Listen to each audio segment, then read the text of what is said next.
दोस्तों एसएससी में ज़्यादातर पूछे जाते हैं कि हिंदू शास्त्रों के अनुसार किन किन पौधों को विशेष महत्व दिया गया है। तो मैं 4 से 5 पौधे के नाम बताऊंगा, आप याद रखिएगा।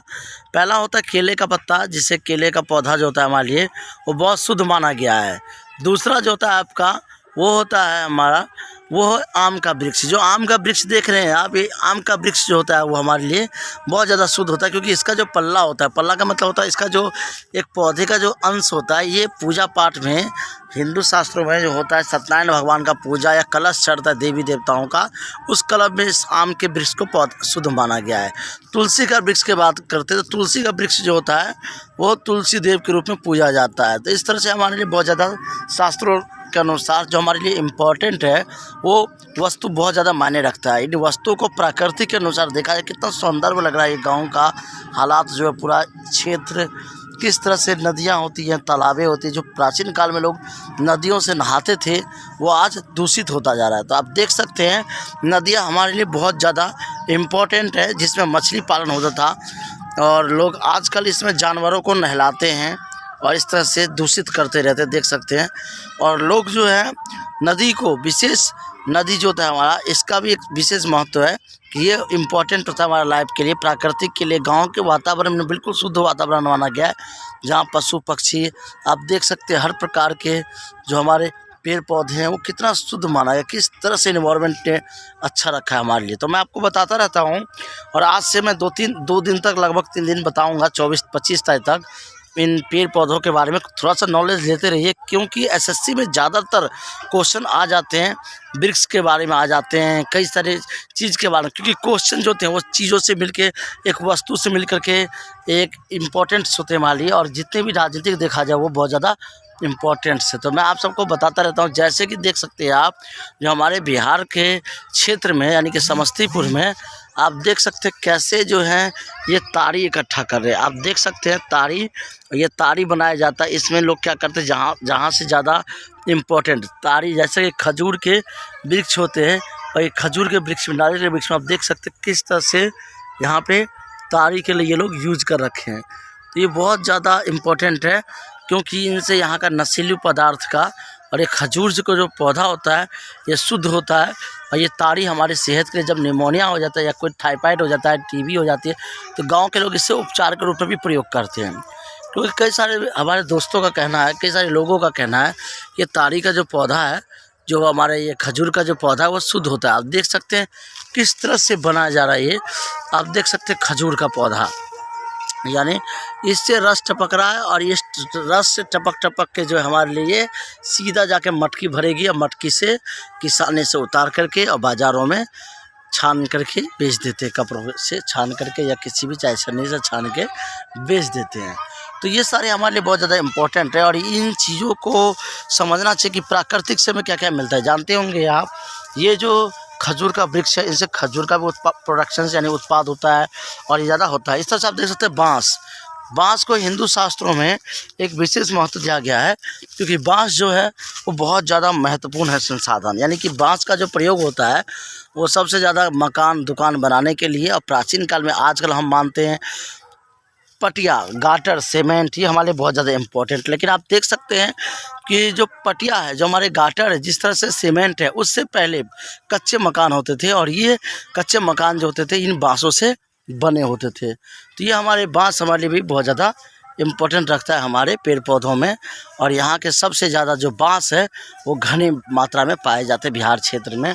बाँस को भी शुद्ध माना गया। जब हिंदू शास्त्रों में किसी प्रकार का कंधा दिया जाता है, जब कोई मर जाता है तो उसका भी प्रयोग इसी में करते हैं। बाँस से बने प्रकार के घर बनाते हैं और बाँस को ज़्यादातर देखा जाए तो इसका जो वस्तु होता है वो दातवन, यानी कि दातवन मतलब मुँह धोने के लिए भी किया जाता है। तो इन चीज़ का प्रयोग होता है। बिहार का एजुकेशन सिस्टम तो लोग कहते हैं बहुत सही है, लेकिन यहाँ के बच्चे सब देखेंगे सब संघर्षशील है, काम करते रहते हैं।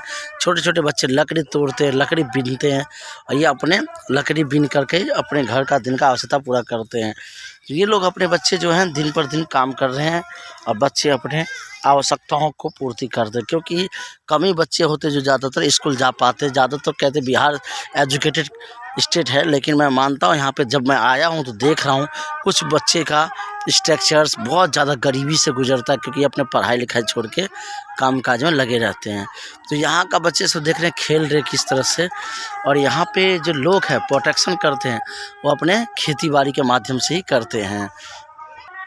हाय फ्रेंड, देख सकते हैं कि ये जो पौधा है एक प्रकार का, इसे पिस्तौल के रूप में प्रयोग किया जाता है। आपको मैंने कई सारे पौधों के बारे में बताया है, और आप देख सकते हैं काफ़ी लंबे लंबे होते वृक्ष होते हैं, और एक घनी मात्रा में एक एक पौधे का जो कॉस्ट है वो आपका 150 यानी कि 1.5 लाख तक जाता है एक एक पौधे का, और ये हमारे लिए बहुत ज़्यादा इम्पोर्टेंट है।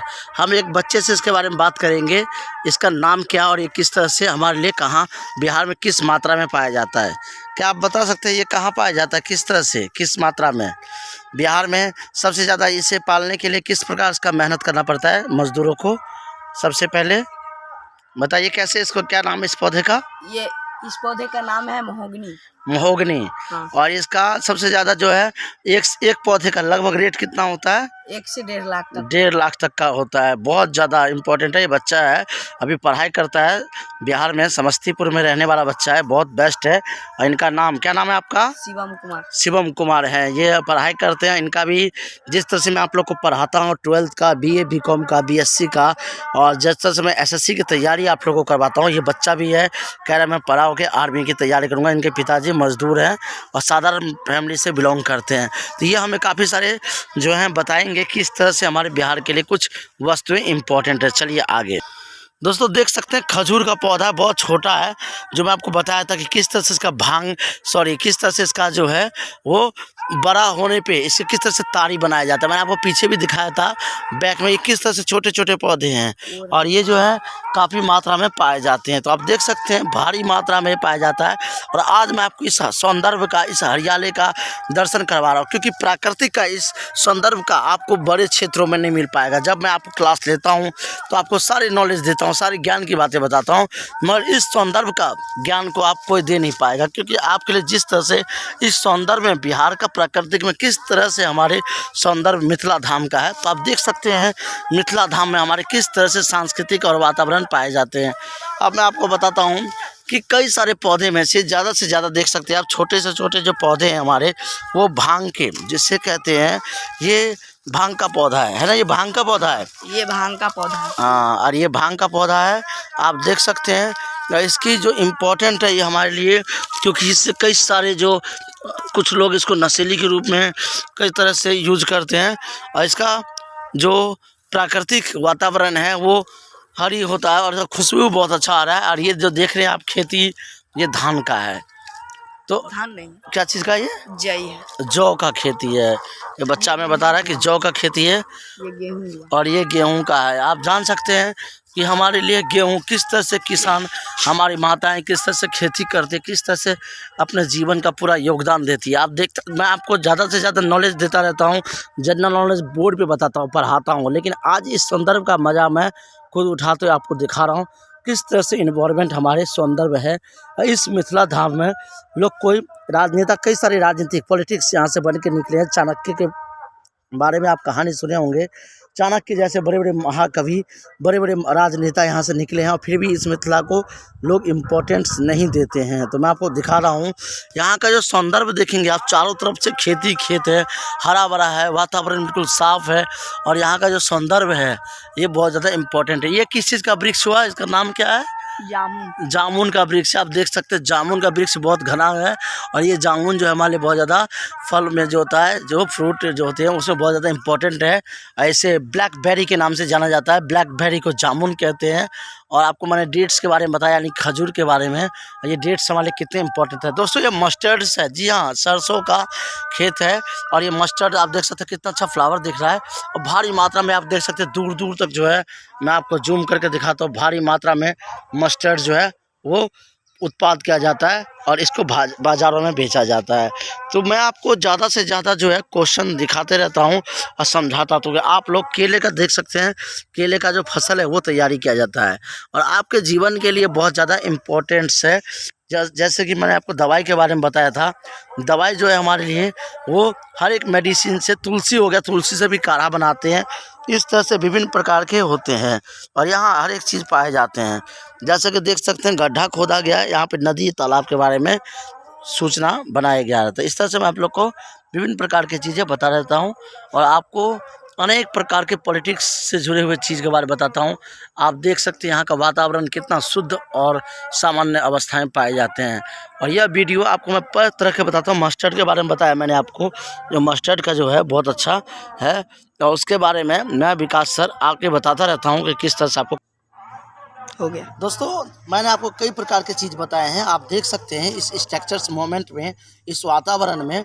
और मैं विकास सर ज़्यादातर एसएससी में क्वेश्चन पूछे जाते हैं कौन से पौधे शुद्ध हैं, तो मैंने बताया केला का पौधा शुद्ध है, मैंने आपको बताया बबूल के पेड़ शुद्ध हैं, मैंने आपको कई सारी चीज़ के बारे में बताया और ये सारी चीज़ हमारे लिए इम्पोर्टेंट है। लेकिन बबूल कांटा होता है दोस्तों, और आपके लिए केले का पौधा हो गया या आम का वृक्ष हो गया या आपका जामुन का वृक्ष, जामुन के पेड़ पे कहते हैं भूत प्रेत का वास होता है, तो जामुन का पेड़ हमारे शुद्ध नहीं है। लेकिन केले का और आम का पौधा पूजा पाठ में यूज़ किया जाता है, तो ये हमारे लिए बहुत ज़्यादा शुद्ध है। और आगे अभी मैं आपको वीडियो बनाऊंगा और इसके लिए आप हमें लाइक करें, सब्सक्राइब करें। यार लाइक नहीं करते, सब्सक्राइब नहीं करते हैं तो बात कैसे हमें एक्टिव होगा।